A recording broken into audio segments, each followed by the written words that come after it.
नमस्कार शिखास home food को आपण मानक स्वागत। आज मु लीम पिता आ बैगणर एक रेसिपी बनाऊँगी। आसतु देखा मुझे केमती बनाऊँगी।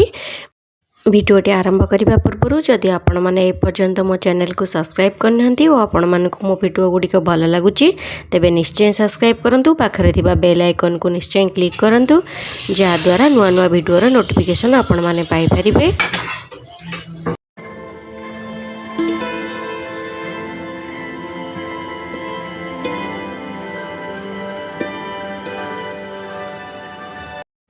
इठी मु लिंब कड़ को एमती सुखई देथिली। देखंतु एठी मोर भलरे पूरा सुखी जाइछि। एटा को मु एबे बाछि नेबी। एठी मु ताको बाछि नेछि। एबे गैस रे कड़ाई बसैछि। कड़ाई गरम हे गलाठो मु ताको पक्के के हल्का भाजी नेबी। बेसी भाजीबानी, बेसी भाजिले यार टेस्ट पूरा कमी जिवो। देखंतु एठी मोर हे गलानी। मु एबे काटी दउछि। एबे से सेम कड़ाई रे मु सोरिष तेल नौची। सोरिष तेल रे याको भाजिले यार टेस्ट बहुत भल लागे। एठी तेल दे साला परे तेल एठी मोर गरम हे गलानी। मोठी पंच फुटण को दे देली। पंच फुटण देखंतु एठी हमर भलरे फुटी गलानी। मु एबे सुखिला लंका दे देबी। आपण चाहिले सुखिला लंका कंचा लंका भी दे परिबे। सुखिला लंका दे साला परे मु एठी पियाज को दे दउची। एटी पियाज देला परे पियाज को हल्का भाजी दबा।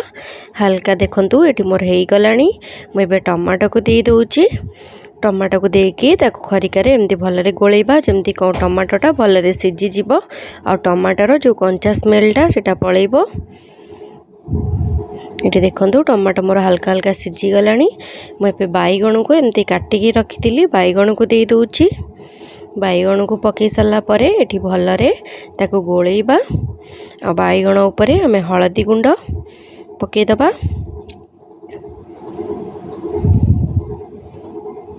एठी स्वाद अनुसार लूण दे दबा। देकी ताको खरिकारे आउ थरे भलरे गोळेइ दबा। आ बैगण को किछि समय पई सिझिबा को छाडिबा। म आ उपरे गोटे घोडणी घोड़ी दउची। बैगणटा किछि समय पई सिझी जिवो। एठी म घोडणी काढिकी देखुची। देखंतु एटी बैगण मोर अल्प अल्प सिझी गलानी। आउ टिके बैगण सिझिबो। मेठी आउ थरे गोटे घोडणी घोड़ी दउची। एबे घोडणी काढिकी देखिबा। देखंतु एटी बैगण हमर पूरा सिझी गलानी।